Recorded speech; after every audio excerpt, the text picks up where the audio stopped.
You are listening to the e-flux podcast.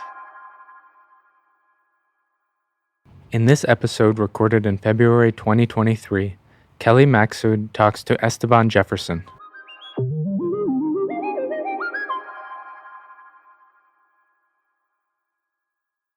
Welcome, Esteban Jefferson. Esteban Jefferson's practice centers around issues of race, identity, and the legacies of colonialism. Using photography, drawing, painting, and sound installation as forms of documentation, Jefferson paints the focal points of his compositions in great detail, creating a stark contrast between the subject or object in focus and the surrounding environment. The paintings are left intentionally unfinished, creating a raw symbol emblematic of his investigative process. Well known for his series Petit Palais, first featured in White Columns, New York in 2019, Jefferson's latest works consider the related symbolisms of flags and toppling of equestrian monuments in New York through the lens of racial and colonial legacies. Esteban also has a show that's currently up at 303 Gallery, which closes on February 25th. Welcome, Esteban. Hi. Thanks for having me. So I'm mostly wanted to speak about the work that you have up at 303 Gallery. I was really struck by time in your work, and I kind of wanted to start off by just sort of speaking about that. Mm-hmm. Just like as a whole, how you've centered the whole exhibition around time. Like the title of the show is May 25th, 2020, which marks the murder of George Floyd. Is sort of giving us this frame with which to enter the work, but the individual pieces themselves are also titled based on like dates, but some of them are prior to 2020. Yeah. And so like there's this interesting way with which this non-linear narrative that's sort of like happening. And so I wanted to just maybe ask you to speak a little bit about that. In some ways it feels like an archival practice, but at the same time it also feels like a refusal of that type of practice. And yeah, if you could just speak about... Yeah, I mean, I guess when I was working on the show, I didn't actually... I wasn't planning to name it that, but I was sort of thinking about all the... like the titles of all the works being dates and having it be kind of like a chronology. But then, yeah, there is one painting that kind of throws off the chronology. It's like these two flags that actually are up by Columbia, or were when I saw them. Like when I started... grad school, I took a walk, and in the project near there was like this pole in the parking lot that somebody had tied a Pan-African flag and a Puerto Rican flag up to, which I assume kind of is like the residents are mostly maybe like Puerto Rican, Black, et cetera, and it's kind of like, I don't know, pride or like retaking or something. I don't know, it's sort of a form of graffiti. But then it felt related to all the other stuff in the show, especially the other flag that's in the show that was like also in projects near my apartment. I saw somebody had put up this like David Hammond's African-American flag like in their window. And I thought that was interesting because it was facing out. So it was like sort of a curtain, but also sort of like just blocking their view, and is like using like a ground floor window as a space for like a small form of protest. And then I remembered these other flags I'd seen years earlier, and there's a relationship with them, even though the whole framework of the show, or the framework of like protest, the specific protest that it's about happened after I saw those flags. It's still all kind of a chronology, or still kind of like a lineage or related. But yeah, the whole show is kind of an archive. It's just stuff that I saw mostly in 2020, when all the protests were happening, and kind of after, like just biking around New York a lot, because everything was kind of shut down and there wasn't that much to do. I spent a lot of time on my bike taking photos. And then I found a couple different things that were kind of interest and were definitely related specifically to those protests, but also are kind of unrelated, like they're like larger issues, but those protests and that timing kind of like incited like a lot of vandalism against a couple of sites, and then I would revisit them and see kind of how things change. And now I'm working on a show for Goldsmiths that's going to be a continuation of that too, kind of other sites that didn't make it into this show. I mean, in some ways, I'm thinking about during that 2020 period when everything was like shut down and like the whole city was kind of boarded up in some ways, you know, and it almost felt like it just became a huge canvas for like, totally. you know, whatever could happen, just like going into the city after not being there for a while and just seeing like, it just felt. Dude, I was having a blast. I loved it. Like just like biking around and like seeing like everything be so dystopic in a way I've never seen before, but it didn't feel like in some ways it felt bad, but I really like enjoyed it, and all my other skate friends and stuff really enjoyed it too. Everyone's getting government money and like has like free time to just go do whatever, and then there's these protests that happen that I really don't think would have happened at that scale if it wasn't for the fact that everyone's like at home anyway and actually has like time and I don't know, awareness, or it's like focusing because there's like less distraction or something. I think it was interesting. Yeah, I was recently like listening to another podcast that was talking about, you know, the murder of another young Black man and kind of how the videos of that were rolled out by like the various police departments and stuff. And many of them already sort of being in conversation with homeowner like societies or like whatever, just like in all of these like people who are like have property, like kind of having these preemptive conversations about what could happen in terms of like damage and what have you. And so it's just like really interesting how that, you know, how the George Floyd protests have kind of, again, marked a kind of time in which, I don't know, with just like the ways in which the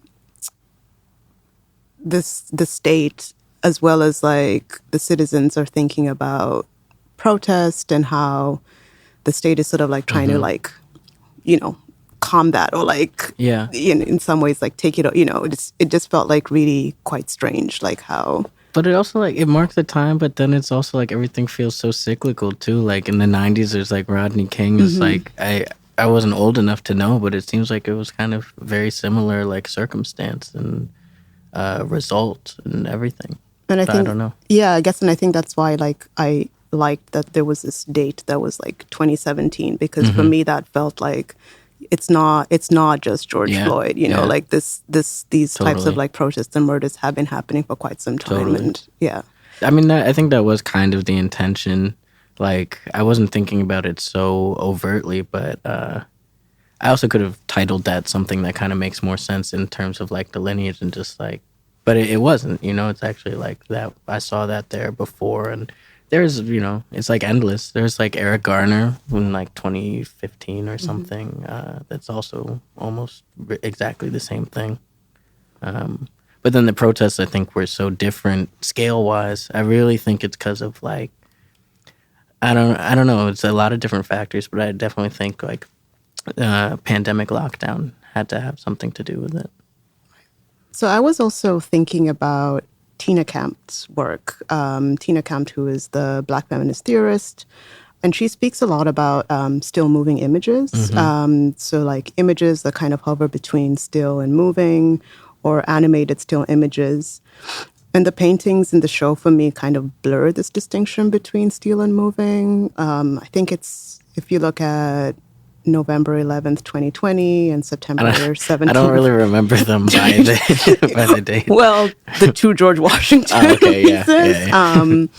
If you look at them like back to back, and like, I mean, I'm saying back to back as mediated through my laptop, it almost feels like stop motion in some ways. And like, I'm also really kind of fascinated and interested in some ways about this sort of in-between space that your works are functioning, between like painting, photography, and drawing that kind of blur these kind of distinctions of medium. And I was wondering if you could speak about maybe how you might be thinking about stillness and movement, and also how you might be thinking about your works functioning between these mediums. It's not necessarily just one thing.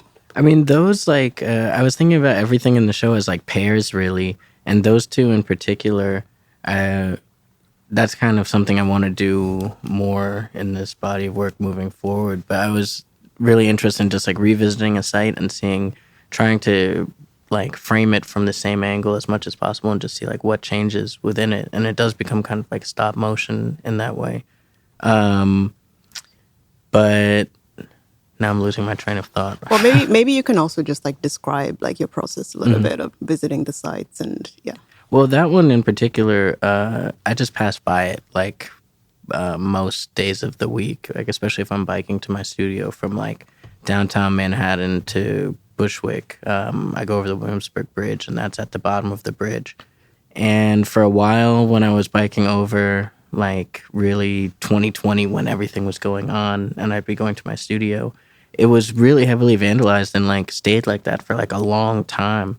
And I was lucky that eventually I was like, dude, I really should like shoot photos of this because it looks cool. Like I like it. Like people threw all these safety cones up in this like that would land right under the horse and seem like a really hard place to even like have the city actually clean up. And I ended up photographing it, and then maybe a week or two later I realized they had like painted over all the graffiti. But the base of the sculpture is granite or some material like that really should be sandblasted, but instead they just used a paint roller to like paint over it. And I thought it was so like ridiculous to paint over all this graffiti, but then you're doing it in this way that still is like totally vandalizing the sculpture, really just like fucking it up. Like it still looks ugly. And then people would keep tagging it, and the city would keep painting over it, and it became this like cat and mouse thing that I was interested in. So I would try to sort of regularly just shoot photos of the site and try to shoot like from the same couple angles. So I have an archive now of maybe 4 or 5 different days of just like what this sculpture looked like, and shoot like 2 rolls or 3 rolls of film. And then for the show, I basically went through and chose kind of like one that's really like in the core of like protest. Like it really looks like protest to me, of like throwing all this shit on the sculpture and all this graffiti, and it's like non-political graffiti. It's just like people just doing shit. And then one that I tried to actually show like the city painting over this graffiti, and then people doing more and then painting more, and there's this kind of like layering that happens. And then more cones get thrown, and somebody throws a pair of shoes. And eventually, I didn't paint this in, but somebody threw like bike tires up there. Like just all this like junk accumulating. So I guess the process is really just finding a place that seems interesting and then revisiting it, which is kind of like what I did with like Petit Palais also. It was like, went to this museum and thought it was interesting and shot some photos, and then came back to America, and I was like, oh, these are really interesting photos of this like weird museum lobby in Paris. And then I would kind of, every time I would end up in Paris, definitely go and spend time in the museum lobby and photograph the space and try to understand like just what it's like to be here and try to represent that in photos that eventually become paintings. But these are not just any spaces. Yeah. Also, yeah. Right? Like yeah. Kind of charged spaces. Yeah, to begin with. But I also like to try to find spaces I think that are like charged, but maybe hopefully not the most obvious one. I mean, the Museum of Natural History is like the most obvious one, but like I prefer those paintings of the monument in Williamsburg because it's like an identifiable place that I think a lot of New Yorkers pass by all the time or know, but it's not like anybody's actually considering getting rid of statue of George Washington, even though I think that would be pretty cool if they did. But. Right. Because it feels like monuments, statues, but even just like the museum, it's like they're so visible that they become invisible. Yeah. And there's something about like just like seeing these images of these people like through bronze or what have you, that it just, it's so like heavy on the one hand, but like they're just so hyper visible that they become invisible, that we just forget. They become sort of this background, noise, which, I guess in some ways becomes activated in moment of protest or moment of, I think mostly just like protest. I mean, I was just in LA, and in LA, I was in a car going back to the hotel, and we passed by this like little park, and out of the corner of my eye, I saw this statue that you could see like somebody had thrown paint on it. So then I went back to see it the next day and shoot photos of it. And there's a statue of Lafayette who, like, I didn't know anything about him, but I was looking him up, and he fought he was like a French aristocrat, I think, who fought in the American Revolution and in the French Revolution. And this statue had been defaced, but it was kind of funny, like, seeing it and then reading about him. I didn't know anything about him, but apparently he was actually like a pretty hardcore abolitionist. And it felt like seeing like a site where it just looks like George Washington or something. So yeah, like, fuck that. But it kind of gets like messed up when it's like, actually I'm reading about him and like, oh, it's like a strange person to vilify maybe. But I don't know. I also have to read more because maybe it's not strange. I don't know. Maybe it depends on who's defacing. But I guess it was interesting to me because I was thinking about like just like the look, like what that like look of those sculptures represents. I mean, what you're getting at too. Like, I mean, yeah, definitely. It's just like without a plaque that like kind of describes who it is and for what reasons we're being asked to sort of remember. Yeah. They all look alike. And that's not to be like, oh, all white people look alike, but it's like there's a you know, all of this. There's a very specific way. No, there's a way that like those sculptures look, and they are like symbols of power, and like the way that they're framed and everything. It's like very like a specific style that does have a meaning, and the meaning is basically like, this is power. Like, this is like American power that's kind of like meant to look like European power, because I guess all these weirdo American sculptors idealized that or admired that or something, or but just these Americans admired that. I mean, like, I think that it's a sort of language that's sort of very much based upon a colonial sort of logic and how that's sort of like spread around the world. Like, I know in the part of the world that I was raised, you know, you'd still sort of find sculptures that have the same sort of like look, even though they're meant to be of Black people and stuff. But there's a very specific way in which that language is being produced and disseminated as like, that of power, and like how to memorialize is like through bronze and through, you know, very specific materials. And I mean, I guess that is maybe a good like way to specify it, is it's like colonial power. It does feel that way though. I was also thinking about how, and I mentioned this just before we started recording, of just like being at the opening of your show, and then going back and just like experiencing the works in a very different way, mostly because it was quiet. And there was also like, you know, there was video work that like really I wasn't even able to attune myself to that at the opening. And I think I just thought that they were silent works for some reason.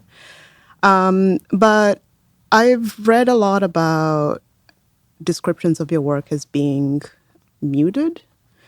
But I don't know, like with especially this last body of work, there's this sort of small yet really sort of punctuating moments of color that are just really loud, you know, and like they, for me, kind of register, they're kind of registers of existence somehow, especially of those who like maybe have been cast outside of like the center, and just thinking about like graffiti and tagging and what have you. And and then there's the piece that you called June 15th, 2021, which is the recorded Zoom meeting of the Landmark Preservation Committee of New York.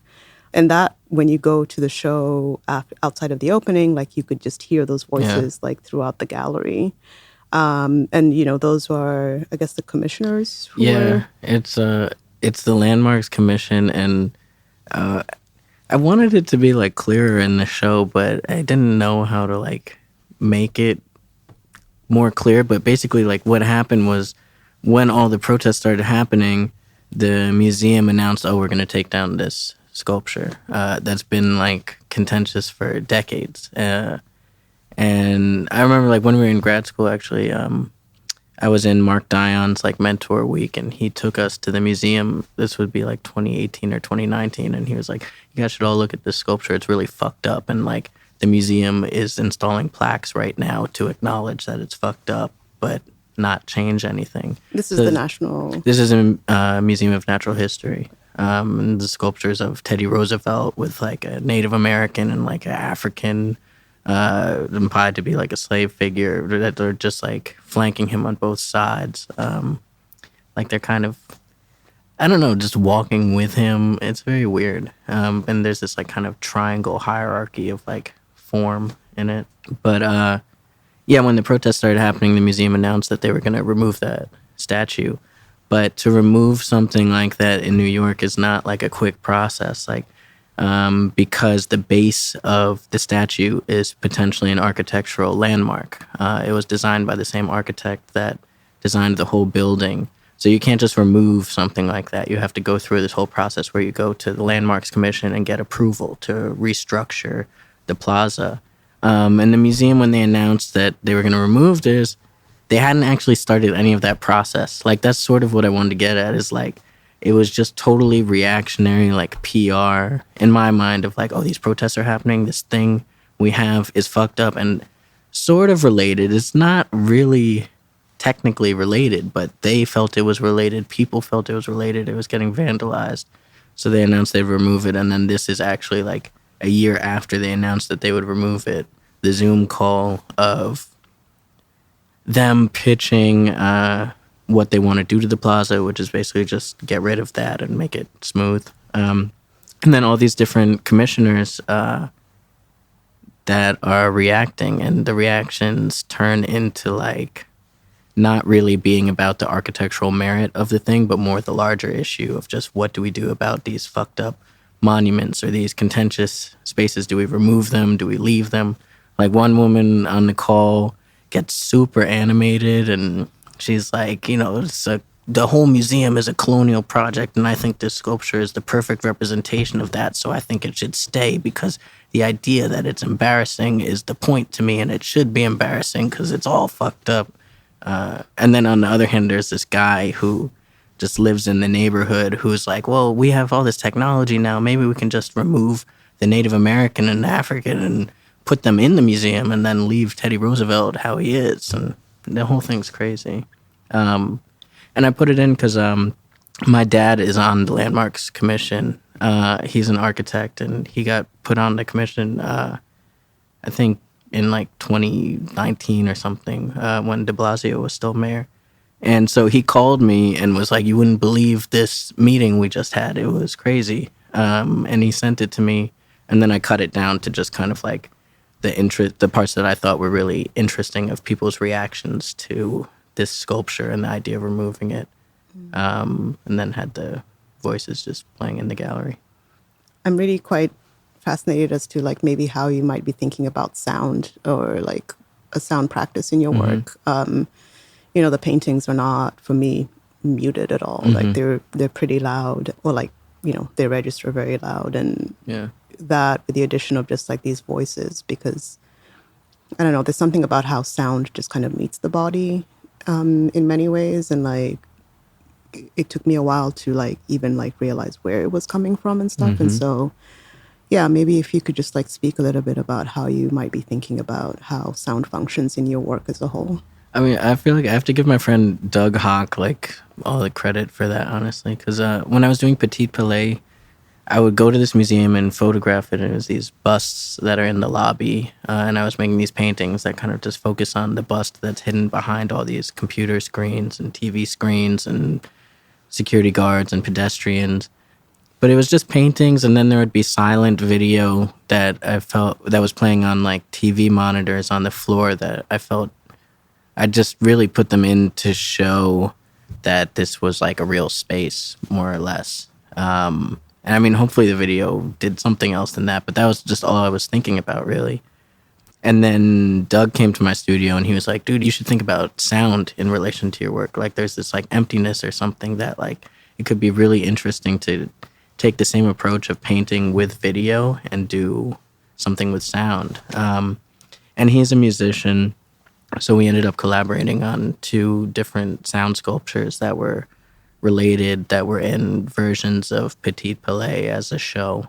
One was like we went to the museum together, and he brought a field recorder, and he recorded just the sounds of the space, like just these like I don't know, we just went there for 3 days, but then kind of transferred it to tape so it was a little warmer, and then edited it down to this way of showing the sounds of a museum that are like really annoying or intrusive, like the squeaking of somebody's feet on the floor, or the metal detector beeping, or stuff like that, and played that coming out of this kind of abstract, like minimalist box that had an antique floor grate on it. We like went to the museum and found the floor grates that they have for like ventilation, and bought one off eBay, and just made this sort of minimalist sort of antique sculpture that had all the sounds of the museum coming out of it. And it was playing alongside paintings and alongside this like faux marble floor. So the whole idea was to kind of flesh out the environment that these paintings are in, but also the same way the paintings are focusing on something that's kind of outside maybe the intention of a museum, or like the expectation of a museum, that the sound also did that, of like we think of a museum as like a peaceful place, but it's actually really noisy and chaotic in this iteration. And yeah, I guess ever since that, I've been interested in working with other mediums to try to not just make a painting. It feels like kind of like mundane to like just make a painting or something. And I think for the show I'm doing at Goldsmiths in the fall, I'm actually going to work with Doug again to try to flesh out this body of work more in the same way. But also, yeah, what you said about muted, I also don't get it when people say that, really. Because I think they just mean like, because the colors are fairly muted for the most part, but then there's always, it's like the whole point is there's something that's kind of like popping like, out. And it's like popping out with such high volume in some ways, like it's not just about, like with this particular show, it's obviously it's color, but then with Petit Palais, like, just like the detail of the bust itself is just like, whoa. And just the content of those busts, it's like it's like shocking kind of to see it.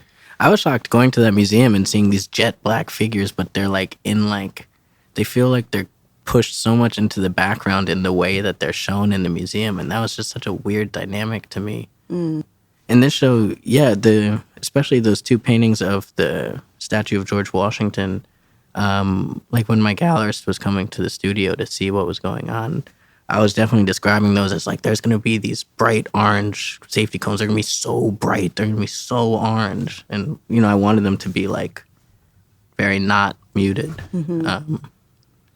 But then people still say it's muted. I mean, yeah, that's really wild to me. It's also just kind of like, I just feel like you can hear the protest, even though it's not, But I mean, to be fair, like those 2 paintings of the Museum of Natural History, those I did try to keep muted, I guess. That was like the last stuff I made for the show, and those I didn't really want to paint that much on them in general, because I felt like the drawing was really just doing what I wanted. So it was like almost irrelevant to like paint more or make something really pop out, Right. I mean, I couldn't imagine what would pop out, Yeah, it was kind of like a thing of like, one of them I painted like the side of the statue that has the Native American figure, and I was almost like, damn, I wish I had like painted his face less, because I don't know, I just wanted it to be a little more muted or something. I don't know why. I mean, I don't know. Again, I think I just go back to the idea of like these types of monuments, just kind of the hypervisibility just makes them completely invisible in some ways, Totally.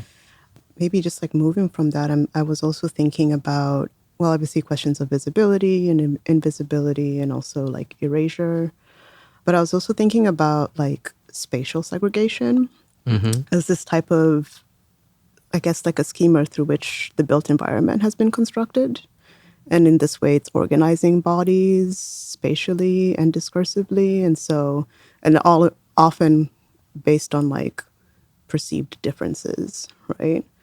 And within the works, I'm thinking about like the public housing developments, but also thinking about like this, the grid that's always sort of like in the background, this kind of like modernist grid that has been used to even think about, a public housing where it's like essentially just a 3-dimensional like grid and stuff that's like, and in this way it kind of, I don't know, compartmentalizes in many ways. And these bodies are just like organized and fixed in space and stuff. And then you have these kind of moments of refusal through, a flag being hung out of a window and just kind of like spillage, or breaking of that grid in some ways. And I guess you're also speaking about like your dad being an architect and stuff. And so I'm just wondering like, maybe if you can speak a little bit about how you're thinking about architecture and kind of like the built environment, but like how there's this type of refusal, I guess, of that grid that's kind of trying to structure and like fix people in space and stuff. I mean, both my parents are architects. Oh, wow. So I feel like the gridding is kind of just like how I saw them drawing plans and stuff, and like grew up around like a lot of graph paper in general, or grid paper, whatever you call it. So it felt like just like a way to organize a painting, or it's gotten definitely like a Western like way of organizing an image. And furthermore, I worked for artists a lot before I went to grad school as like an artist assistant, and it's also a way, really, just technically to transfer like a photographic image to a larger painting. Like that's like what James Rosenquist would do. It's like a sign painting strategy. But then I started just leaving the grids visible, and I do kind of like I always thought of the idea of the paintings more as like building up an image in kind of this like classical or like functional way of just using a grid and then drawing everything in, but then there's this one part that actually gets all the attention for real, and the rest is kind of just left in like a half-finished state or something. But I like that people see it in different ways. Like I think a lot of people read the grid differently than how I was thinking about it, and I think that also works, But for me, it's really more to do with photography, or it's like equally to do with photography and architecture. Like I definitely think about it a lot in terms of photography, of like taking a photograph and transferring it to a painting that's really like a signifier of like, this comes from a real life documentary image, Yeah, in some ways, it also feels like the grid is kind of, I don't know, it's kind of about order, right? Yeah, totally. And so it's like, on the one hand, I get it as being a way to like sort of transcribe from photo to painting or drawing. But then there's also like a very specific way in which the grid speaks to order, and like sort of, I guess for me, thinking like when I look at the works specifically with like the flags, it feels like a disavowal of that order or refusal of that order to sort of, render oneself visible. I mean, especially the flag one, just the flag in the window. I also spent so long drawing all those bricks because I wanted those to also like kind of reinforce the grid in a sense, And then the flag really is extremely opposite of everything else in that image. Like everything is really bland. Like there's no color. It's all like straight lines. And then there's a flag that's super bright and colorful and pops out. And is even like looser in terms of how it's painted. Like I did want that conflict kind of between like the gridded surrounding image and the actual subject of the painting. Yeah, and I guess like in that way for me, it feels like, again, like this way of visibility and invisibility, and the things that sort of the ways in which the grid can function to render certain bodies invisible, but also just this flag immediately works in opposition of that, and what have you, which I think that like for a show that is really sort of thinking through like protest and particularly from like 2020, and there's very few like actual like bodies of protesters in it, like, or maybe just to close out, talk a little bit about, I don't know, how bodies enter and don't enter your work. I think, I don't know, I felt I would feel really uncomfortable in general having any real visual reference to George Floyd specifically, I think, in the show, because when I was thinking about the show, it's like, it's about that, but to me, it's about like protest and like a specific protest, but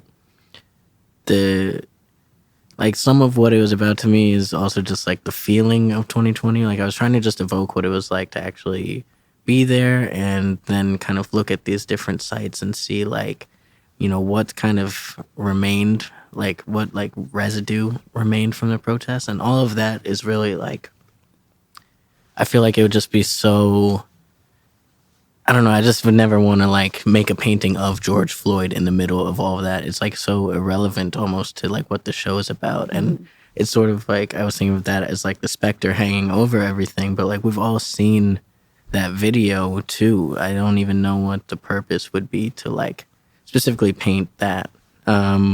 Or paint even like people protesting. Like all of that I feel like was disseminated in like direct video format already. And for me, it was more interesting just trying to follow the couple places that I thought were interesting, or is like just kind of my view of this. Like trying to edit it down to things that I'm specifically interested in that are related, but it's just my experience. And I guess I got all of that from like Petit Palais too, like going there.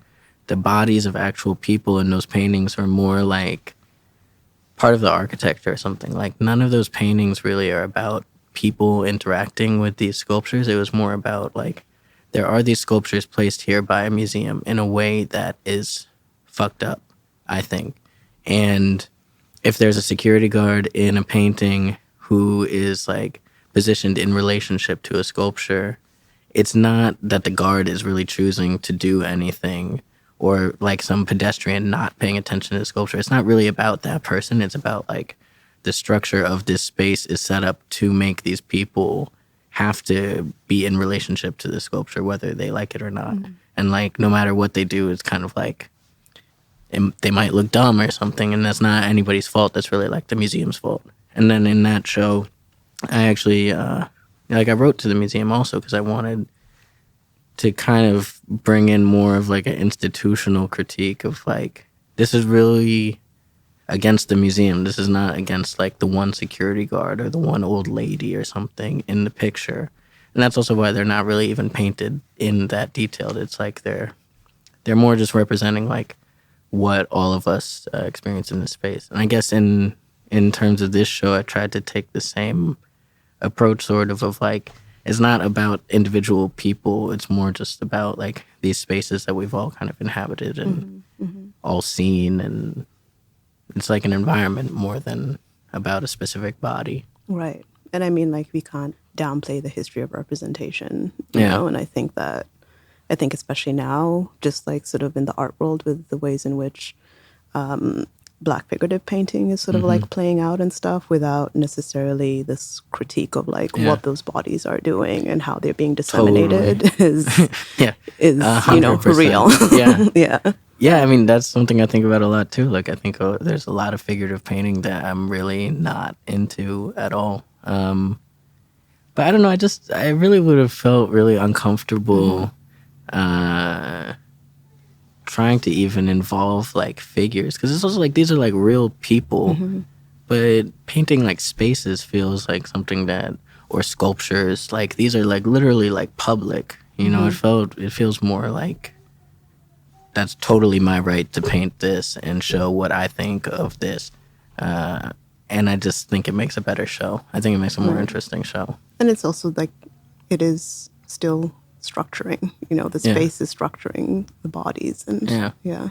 And I guess, I mean, it's just naturally I don't know, what I'm interested in right now. Like I was just, when I'm shooting photos or something, I'm really much more interested in like spaces or like larger environments than individual people. Like I kind of haven't really thought about portraiture in a long time. I only use like wide angle lenses because I want to get like kind of like the most space possible. I think that's just what I'm interested in, like framing wise. Cool. I think that's all I got. Thank you, Esteban, for that conversation.